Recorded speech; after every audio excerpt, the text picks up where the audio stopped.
बाहर बारिश हो रही थी, लेकिन मैं फिर भी गुस्से में घर से बाहर निकल आया और बड़बड़ाते हुए बस स्टैंड की तरफ आगे बढ़ने लगा। मैं मन ही मन सोच रहा था, पता नहीं कितने पैसे छुपा के रखे हैं, लेकिन मेरे लिए एक बाइक नहीं ले सकते। अब मैं यहाँ से चला जाऊँगा और तब तक नहीं आऊँगा जब तक कि खुद के पैसे से बाइक ना खरीद लूँ। इतना सोच ही रहा था कि तभी मेरे पैरों में कुछ चुभने का एहसास हुआ। जब नीचे देखा तो समझ आया कि जल्दबाजी में मैं पापा के जूते पहन आया हूँ। उन जूतों में कील उभरी हुई है जो मेरे पैर में बार बार घाव किए जा रही है। लेकिन उस समय गुस्सा इतना अधिक था तो मैं बड़बड़ाते हुए आगे बढ़ गया। फिर मुझे याद आया कि मैं पापा का पर्स भी साथ ले आया हूँ। मेरे खुराफाती दिमाग में ये ख्याल आया कि क्यों ना आज पापा का पर्स चेक किया जाए, जिसे उन्होंने आज तक किसी को हाथ नहीं लगाने दिया। पता नहीं कौन सा खजाना छुपा के रखा है इस पर्स में जो किसी को हाथ नहीं लगाने देते। जब मैंने पापा का फटा पुराना पर्स खोला, उसमें पैसे तो नहीं मिले, लेकिन पैसों की जगह एक डायरी रखी हुई थी। तब मैंने सोचा, ओह, तो खजाना यहाँ छुपा है। मैं समझ रहा था कि पापा ने यहाँ लिखा होगा कि किससे कितने पैसे लेने हैं, लेकिन मैं गलत था।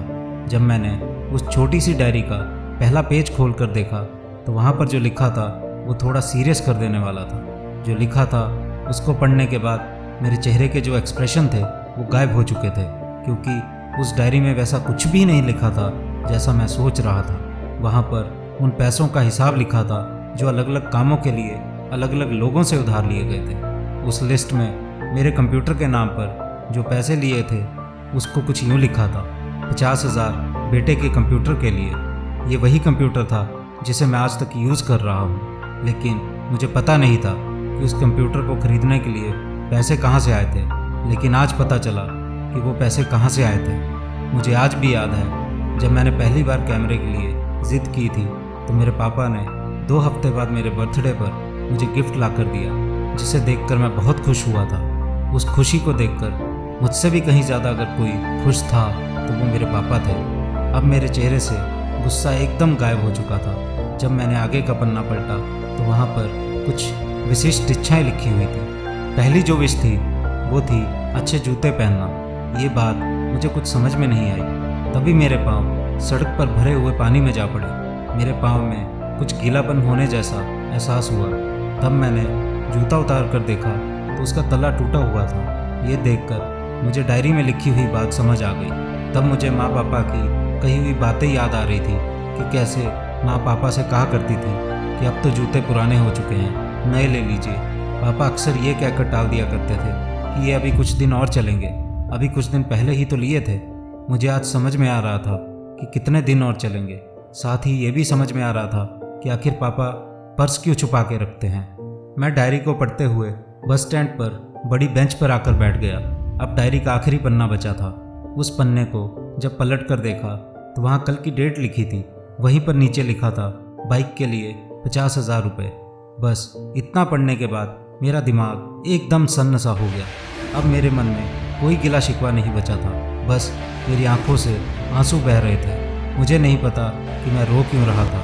मैं जल्दी से उठा और घर की तरफ भागा, लेकिन जूतों में वो कील पाँव में घाव बनाने में कामयाब हो चली थी। मैंने जूतों को रास्ते में ही निकाल कर फेंक दिया और भागते हुए लड़खड़ाते हुए घर जा पहुंचा। लेकिन पापा घर पर नहीं थे। मैं समझ गया कि वो कहाँ गए होंगे। मैं सीधा पास वाली एजेंसी की तरफ भागा। पता नहीं आज इतनी ताकत कहाँ से आ गई कि मैं थक ही नहीं रहा था। बिना जूतों के नंगे पैर भागते भागते जैसे तैसे मैं बाइक की एजेंसी पर पहुंचा। पापा वहीं पर थे।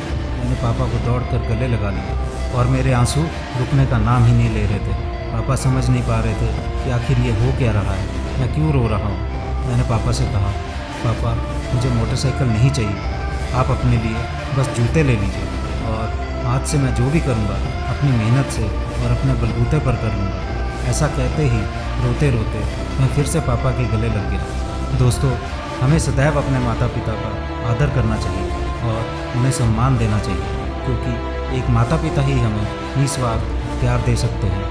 वो अगर कुछ कहते हैं या किसी चीज़ को करने से मना कर रहे हैं तो एक बार गहराई से समझने की कोशिश ज़रूर करें, क्योंकि वो कभी भी आपका बुरा नहीं सोचेंगे।